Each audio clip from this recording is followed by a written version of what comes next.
जीवन में दीक्षा थी।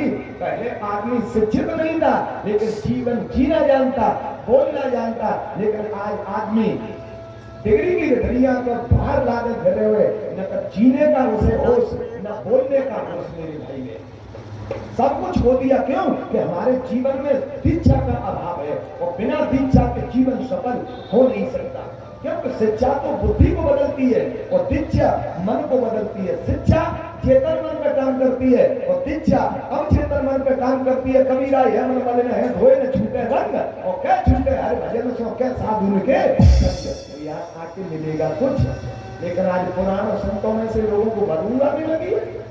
हाँ, फालतू कहते हैं कि नास्तिक व्यक्ति। महाराज एक ग्राउंड में एक छोटा सा मंदिर था, तो संत जब एकत्रित हुए तो सुबह ही महात्मा जी ने सीताराम सीताराम सीताराम करना प्रारंभ कर दिया। एक क्लास का इंजीनियर पास में बंगला आया, निकल के है बाबा, हाँ कि आपने हद कर दी। बोले क्यों? कि सुबह सुबह ही संत जन करते सीताराम, और तुम्हारे सीताराम ने हमारी कर दी नींद, सोने नहीं देते हो। ये भैया 4 बजे सोते। बोले हाँ, क्यों? बोले हम 12 बजे 1 बजे तो घूम के ही आते। अच्छा, तुम परमात्मा कैसी नींद खराब करता है? वो तो सबको देता है खाने के लिए। बोले परमात्मा कहां से देता? मेहनत से मिलता है। और मैं आज देखूंगा तेरा परमात्मा कैसे देता है। तो नास्तिक वन में भागते, एक बट वृक्ष बड़ा विशाल, उस पर जाके छुपे बैठ गए कि आज देखूंगा भगवान कैसे देता है। सब बैठा, तब एक व्यापारी बंजारों की टोली आ रही थी। उन्होंने छाया देखी, बोले यही भोजन बना लो। उन्होंने अपना सामान रखा, अग्नि जलाई, टिक कर ठोके। वो नास्तिक सोच रहा है कि कुछ कुछ तो बाबा की बात सत्य लग रही है, पर हम खाएंगे ही नहीं, खाएंगे नहीं तो खिला कैसे देगा? बैठा रहा। उन्होंने अपना भोजन किया, रास्ता के लिए बांध रहे थे, तब पीछे से आवाज आई, भागो डकैत आ रही। महाराज भोजन छोड़ व्यापारी भागे। व्यापारी चले गए, भोजन पड़ा, तब तक डकैतों की टोली आके, धुआं भी हो रहा था, अग्नि भी जल रही थी, दाल और टिक्कर। अब वो डकैत आपस में चर्चा कर रहे हैं कि किसी को पता चल गई कि ये डकैत आते हैं, पर हमारे लिए भोजन बनाया है, इसमें जहर है और ये खा के मर जाएंगे। एक बोला कि मुखिया जी अभी मुझे आदमी को मिल जाए तो अभी गोली मार दो। महाराज को बैठा ऊपर को हिला, अब उसे डर लगा, डाल हिली। अब बोले कि यही देखो, अरे नहीं बोलो नीचे उतार, गोली मारे। अरे नहीं, अब आराम साहब नीचे आए। अब जो डकैतों का मुखिया था उसने कहा था इसमें से वो भोजन रखा था। बोले मर जाऊंगा पर खाऊंगा। साथी बोले महाराज जरूर इसमें जहर है, इसीलिए नहीं खा रहा है। उसने लिया बैठ डंडा, 5-7 मारा। तो महाराज 2 गिलास उसने खाए और नहीं था, हर पेट गिला दिया, पानी बैठे। अब कछु बोले महाराज जाए तो कछु नहीं बने। अब तो बोला वो तो तब इसमें कुछ हो तो कि फिर क्यों नहीं खा रहा था? अरे समस्या ये थी, मैंने महात्मा जी को डांट दिया कि सोने नहीं देते। तो संत ने कहा कि परमात्मा सबको देते हैं, तो हमने सोचा कि देखा हमें कैसे देगा, महाराज हम खाएंगे ही नहीं, तो इसलिए नहीं हम खा रहे थे। कि अच्छा वो संत ने ऐसे कहा? बोला डकैत बोला तो कि चल मुझे ले चल। उस नास्तिक के साथ वो डकैत आया और आकर के संत के चरणों में लेट गया। उसी डकैत फिर संत बना, उसी का नाम हुआ भक्त मलुकदास महाराज। और ये मलुकदास महाराज की जय। तब उस नास्तिक ने कहा कि महाराज भगवान देते तो समय, पर तुमने पूरी बात नहीं बताई। बोले क्यों? कि तुमने ये कहा कि खाने के लिए बच्ची नहीं बताई कि मार मार के खिलाते। तो परमात्मा सबको देता है, भरोसा तो हो। सुदामा जी बोले सुशीला ये काम है। बोले गोविंद की कृपा, चलो तुम डेली रोज कहती द्वारका जाओ जी, द्वारका जाओ, सोने की रोटी बनाओ, चांदी की दाल, हीरा मोती की चटनी प्रेम से पाओ। अब हम यहाँ घर में 1 मिनट नहीं रहेंगे। सुदामा जी जैसे चले पीछे पंडितानी, तो कन्हैया ने आवाज लगाई, सुदामा मुड़ के देखा, मेरा गोविंद बैठा है। आके सुदामा जी चरणों में लेट के डाला, मैं तो पहले से ही बहुत बड़ा धनवान था, ये धनते ने मोह काय को दिए, ये तो अभिमान। देखो क्यों, विपतो नहीं विपतः संपतो नहीं संपदा, विपत नारायण विस्मृति संपद नारायण स्मृति। विपत्ति को विपत्ति नहीं कहते हैं, संपत्ति को संपत्ति नहीं कहते हैं। भगवान को याद करना ही सबसे बड़ी संपत्ति है, और भगवान को भूलना ही सबसे बड़ी विपत्ति है। कहे हनुमंत विपत्ति प्रभु सोई, जब तब सुमिरन भजन, तो भगवान को याद करना ही सबसे बड़ी संपत्ति है। सुदामा जी बोले लाला अब मुझे ये धन अभिमान देगा। तब भगवान ने कहा कि नहीं भैया, मैंने ये संपत्ति दी है, धन दिया है, इसे मेरा प्रसाद मान के रखो। प्रसाद मानो, अच्छे कार्य में लगाओ। अरे शरीर के ऊपर खर्च करिए, मंदिर बनवाइए, तीर्थ यात्रा जाइए, दीन दुखियों की सेवा करिए, हुआ काला बनवाइए, शिक्षा का लाभ है, शिक्षा की व्यवस्था करिए, यज्ञ कराइए। ये कभी अभिमान नहीं देगा। मैया लक्ष्मी है। अच्छा सही बताओ, मैया लक्ष्मी है कि नहीं है? लक्ष्मी माँ है कि नहीं? परीक्षित जी, दीपावली पर पूजा होती है तो क्या कहते हैं हम लोग? हे माँ लक्ष्मी कृपा करिए। माँ तो कहते सेठ जी, माँ कहते हैं। तो शाम को जैसी जिसकी हैसियत है उस हिसाब से आदमी पूजा करता है। तो शाम को पूजा करना है, माँ कह रहा है, और फिर उसी माँ को लेके चल देगा तो क्या तो शराब के ठेका पे पहुंचे हो, क्या चूया में धर देगा, कहते मेरी मम्मी है धर ले, और जाने के मोह बता। माँ के साथ भोग हो रहा है कि नहीं हो रहा है? अपनी मम्मी के साथ आदमी भोग कर रहा है। करे कुकर्म और चाहे कल्याण, सेवक सुख चाहे मान भिखारी, और व्यसनी धन सुलभत चारी। बोले द्वारकाधीश सरकार की। तो मेरे भाई ने अब यहां से कथा आती है भगवान कृष्ण के वंश के विनाश। हम तुम तो उन्हीं के वंशज हैं, कैसे भी घुमा फिरा के, तो हमें अपने वंश का विनाश नहीं।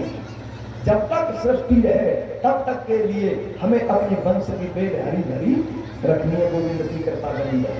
एक दूसरी बात, कथा आती है भगवान के गोलोक धाम जाने। भगवान गोलोक धाम चले गए तो फिर हमारा कौन है यहाँ?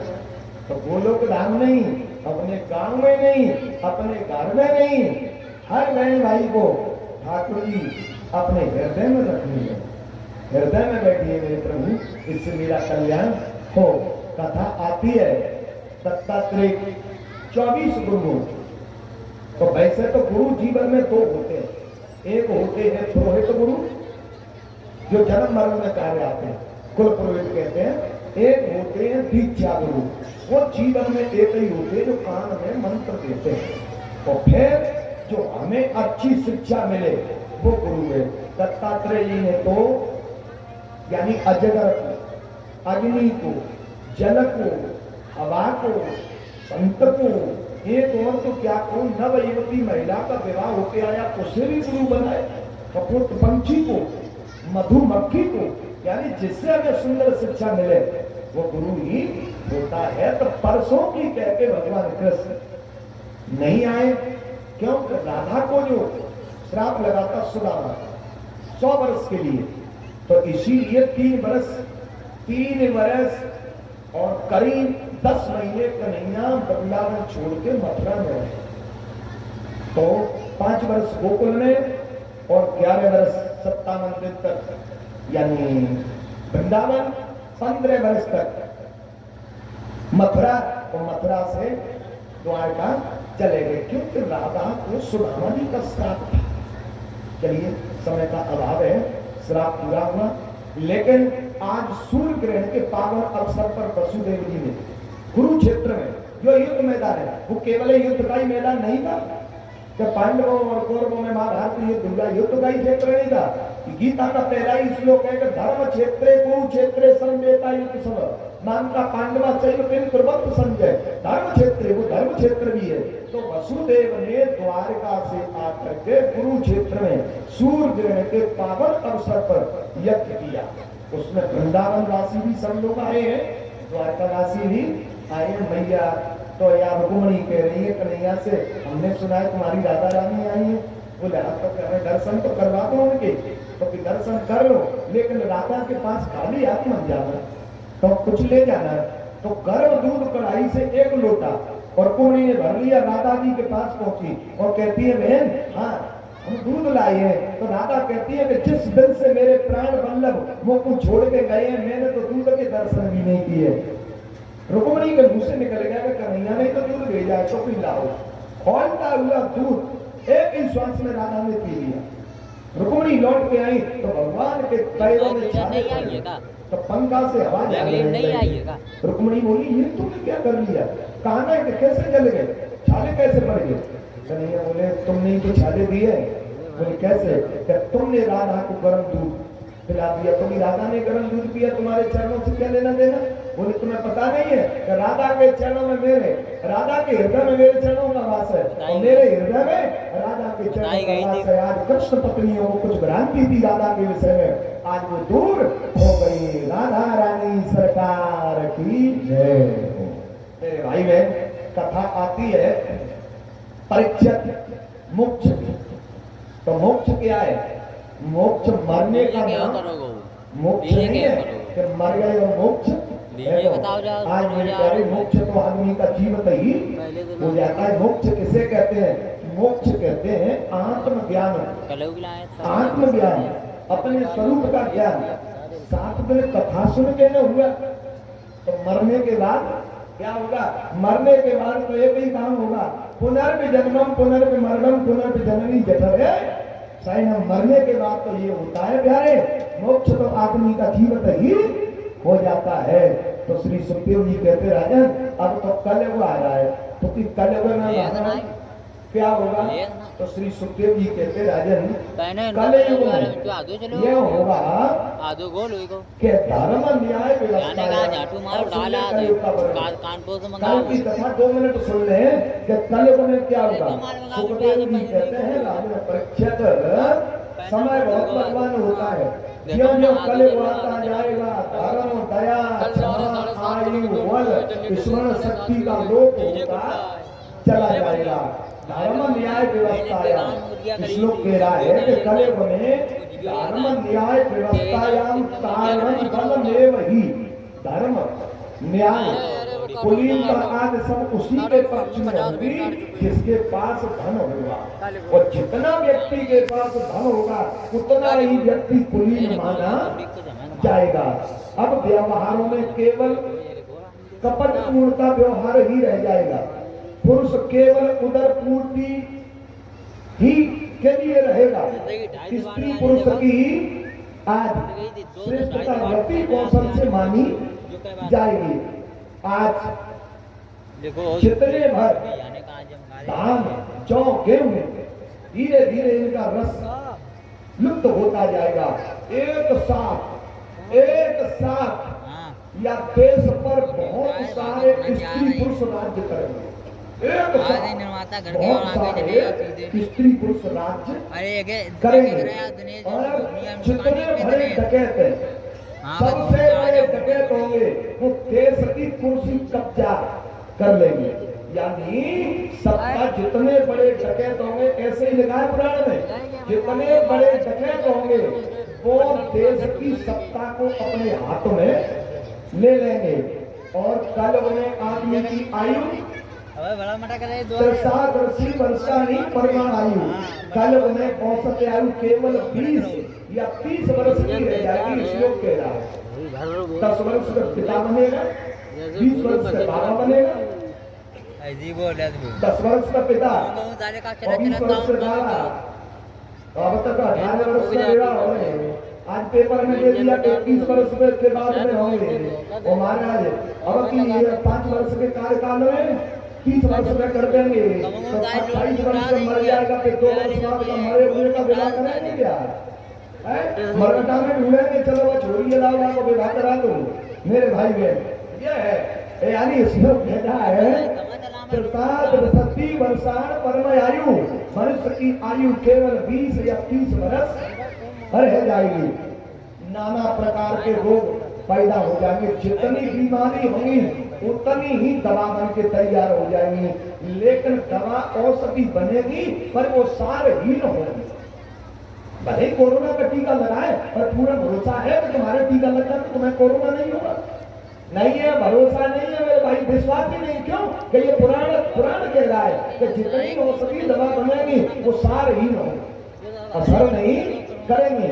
एक साथ या देश पर बहुत सारे स्त्री पुरुष राज्य करेंगे या प्रजा पे इतना कर डाल देंगे टैक्स के रूप में कि या धोती कुर्ता की तो चलती क्या है, एक दिन वो आएगा कि या पेट के लिए रोटी नसीब नहीं होगी।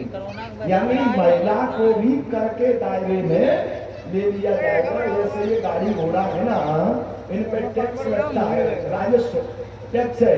ऐसे ही कछु दिना बाद अब ये विवाह होंगे तो दिन पे टैक्स लगेगा। महिला घर में रखेंगे, महिला रखो, विवाह करो तो हमें टैक्स दो। ये लिख के धर देना, हम कल मर जाए और ज्यादा नहीं है, ये 20 वर्ष में तुम्हारे सामने आ जाए। मेरे भाई बहन, स्त्री को कर के दायरे में ले लिया जाएगा। प्रजा के ऊपर इतना टैक्स डाल दिया जाएगा कि महिला को भी करके दायरे में ले लिया जाएगा। देश में पाहिमा त्राहिमा आदमी खून के आंसू रोएगा या टैक्स के कारण। मेरे भाई बहन, तब कहीं कलयुग की 8000 वर्ष रह जाएंगे। यानी अभी तो 4,27,000 वर्ष हैं। जब कलयुग की 8000 वर्ष आयु केवल रह जाएगी तब कहा है, श्लोक कह रहा है, सम्मल ग्राम मुखस्य ब्राह्मण महात्मना भवने विष्णु यश कल की प्रादुर्भविष्यति। यानी मुरादाबाद जिला, उत्तर प्रदेश, मुरादाबाद जिला, सम्मल ग्राम, विष्णु यश ब्राह्मण के घर में भगवान का अवतार 32 कला से हुआ। 32 कला से क्यों? तब एक ही राम तो राम 12 कला से आए, परशुराम 4 कला से आए, कृष्ण 16 कला से आए। अब ये कल का अवतार होगा तब तो घर में रावण कंस हो जाएंगे, तो 10-20 कला काम नहीं करेंगे, 32 कला से। और भगवान ज्यादा ठहरेंगे नहीं सामने, केवल 72 घंटे। कितना?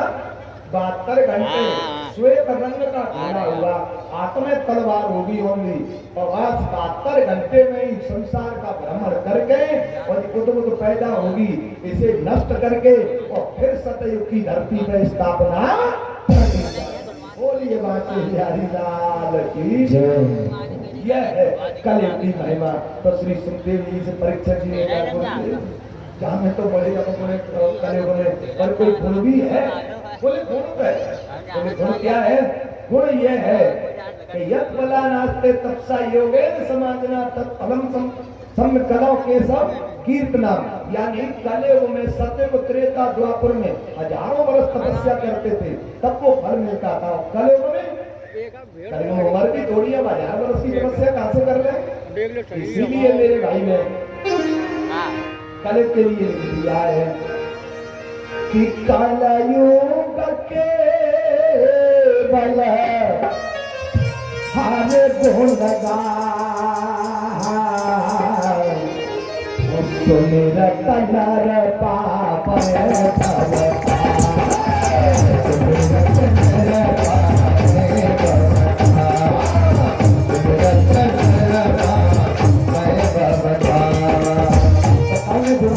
बताइए।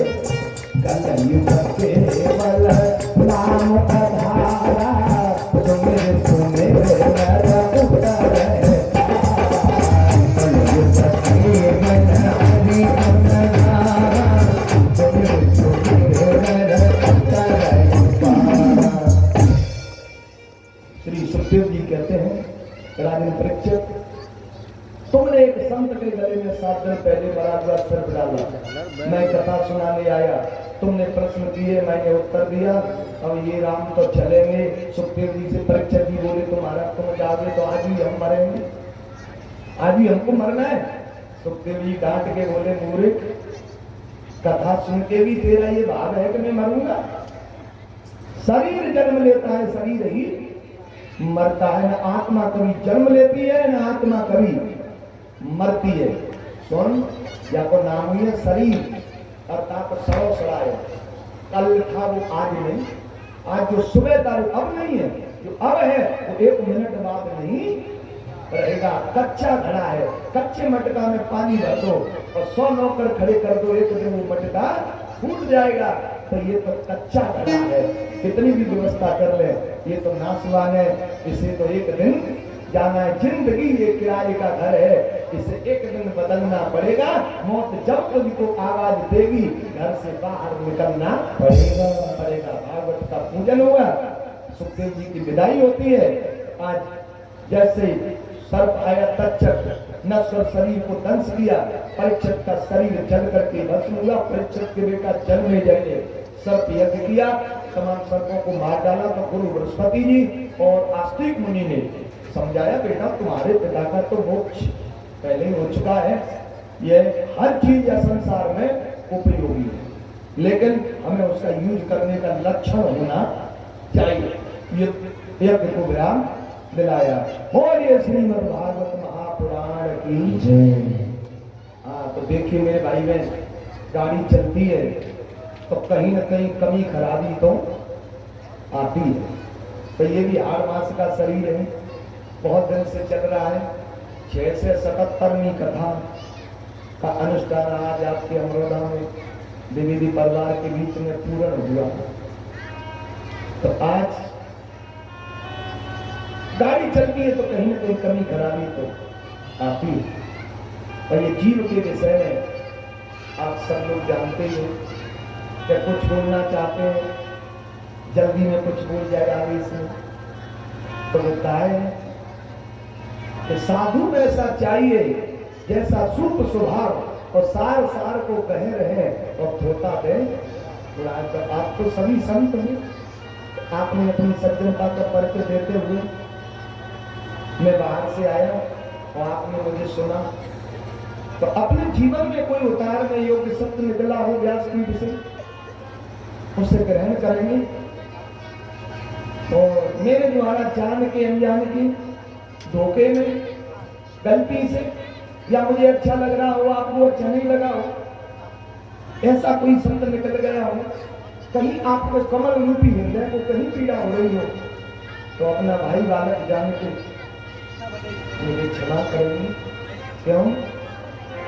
श्रोता सभी बैठे यहाँ, ऐसा न इतना कीजिए। माता बहन और भाई बंधु मेरी नमस्ते लीजिए।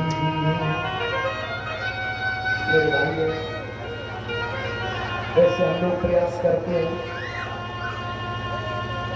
कि हमारी वजह से यजमान रहने से, बोलने से, खाने से, उठने बैठने से, वातावरण से किसी भी प्रकार यजमान को हमसे कष्ट नहीं होना चाहिए।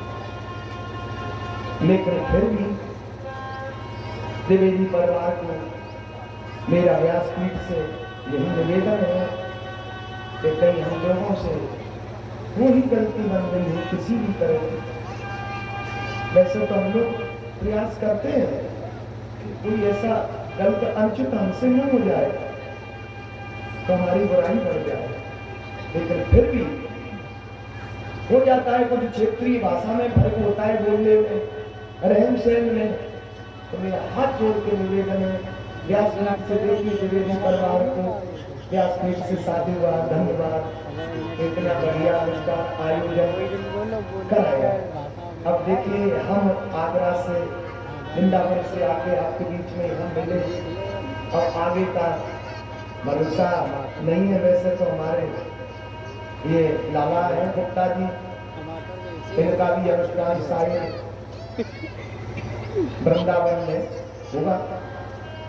हाँ तो वृंदावन तक होके कम लोग पहुंच पाए। अब पता नहीं कि हमको लोग मिले हैं, आगे इतने लोग हम कहीं बीच में मिलेंगे कि या नहीं, जिंदगी का भरोसा ही है। लेकिन एक जगह हम मिलेंगे, यहाँ से चलेंगे अपने ओरिजिनल घर के लिए, तो मेरी तुम्हारी मुलाकात घाट पर अवश्य हो जाएगी। क्यों? तो मिलन सात दिन का हमारा तुम्हारा मिलन, सात दिन का हमारा तुम्हारा मिलन, सात दिन का हमारा तुम्हारा रहे जिंदगी तो फिर मिलेंगे दोबारा, रहे जिंदगी तो मिलेंगे दोबारा, रहे जिंदगी तो मिलेंगे दोबारा।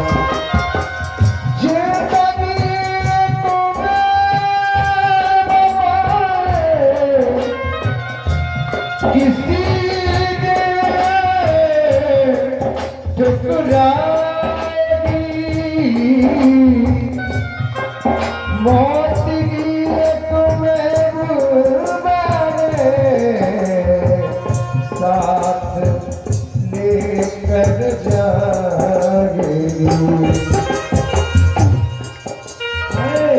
माता पिता मेरे भाई बहना, माता पिता मेरे भाई बहना, सत्संग में तुम आते रहना, सत्संग में तुम आते रहना, यही आपसे है कहना हमारा, यही आपसे है कहना हमारा। मिलन सात दिन का हमारा तुम्हारा, मिलन सात दिन का हमारा तुम्हारा। रमता जोगी बहता पानी, पत्ता टूटा डाल से दे गई पवन, अब के बिछड़े कब मिलेंगे, दूर पड़े जाओ। रमता जोगी बहता पानी, अपनी तो बस एक कहानी, अपनी तो बस एक कहानी, इसीलिए दुनिया में जीना हमारा, इसीलिए दुनिया में जीना हमारा। मिलन आज तक का हमारा तुम्हारा, लिखने वाले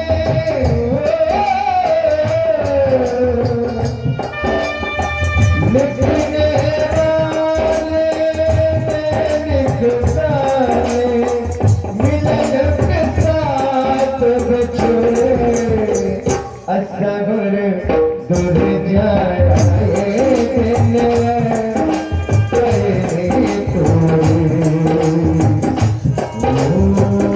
मिलना बिछड़ना एक यही है, प्यार यही है, एक यही है, मेरा आखिरी गीत यही है, मेरा आखिरी गीत यही है।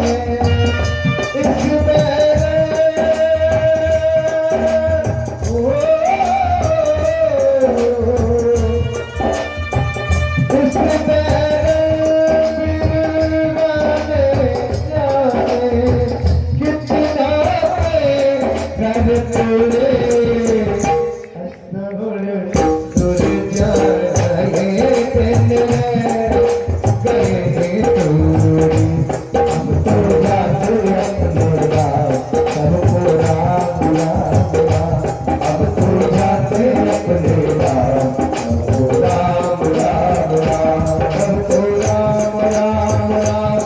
सबको राम राम राम, सबको राम राम राम, सबको राम राम राम।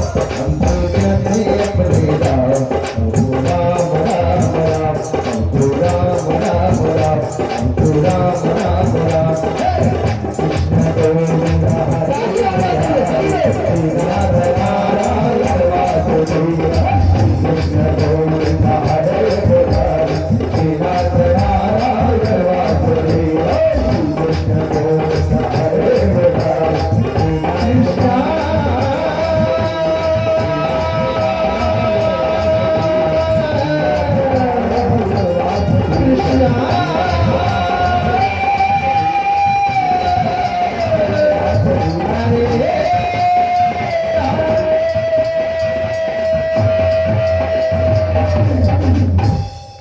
सभी बोलेंगे जय सिया राम, जय सिया राम, सिया राम, जय सिया राम, जय श्री राम।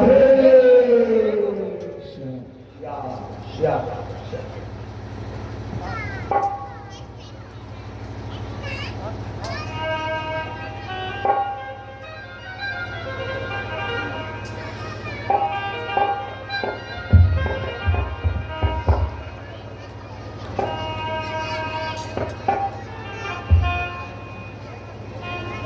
मुसाफिर हैं हम तो चले जा रहे हैं, बड़ा ही सुहाना हमारा सफर है।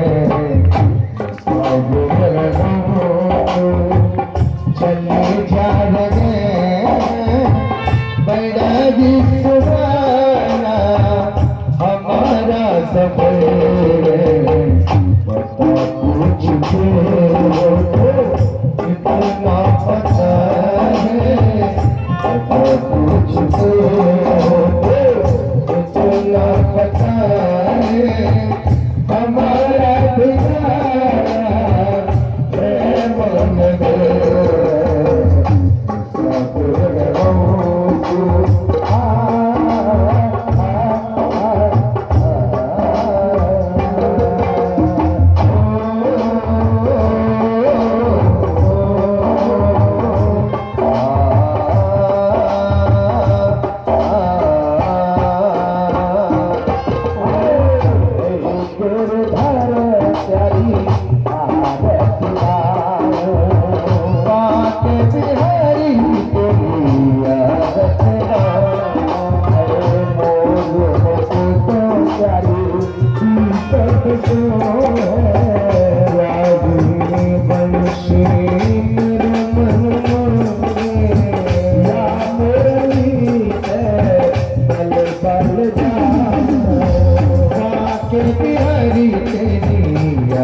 चरणों से निकली है चंपा प्यारी, जिसने सारी दुनिया तारी, चरणों में दर्शन पाऊं, तेरी हरी तेरी आरती गाऊं।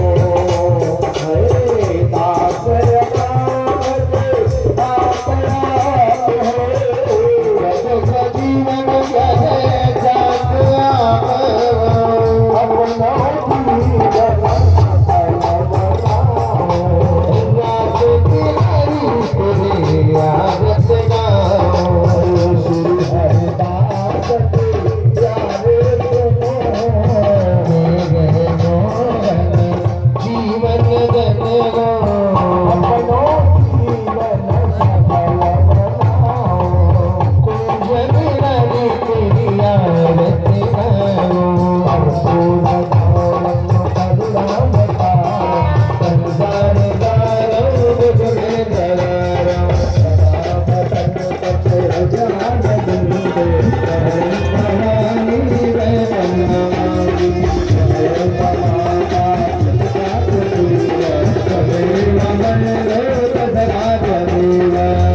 तेरी आरती मानो तेरी आरती। बोलो बाल कृष्ण भगवान की जय हो।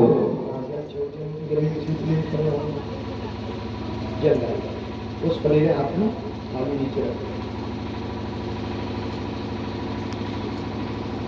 हरिओम जगनीन जयवंत देवास्तान धर्मान प्रथमन्नति अनाकं महिमाना सचन्ते पूर्वे साभ्यः सन्ति देवं।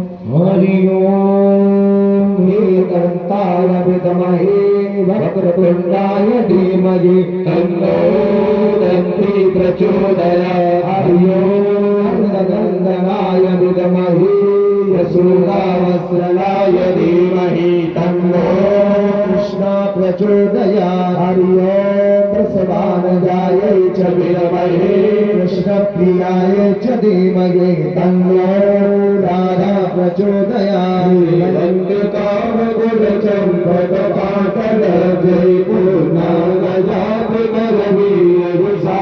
पुष्प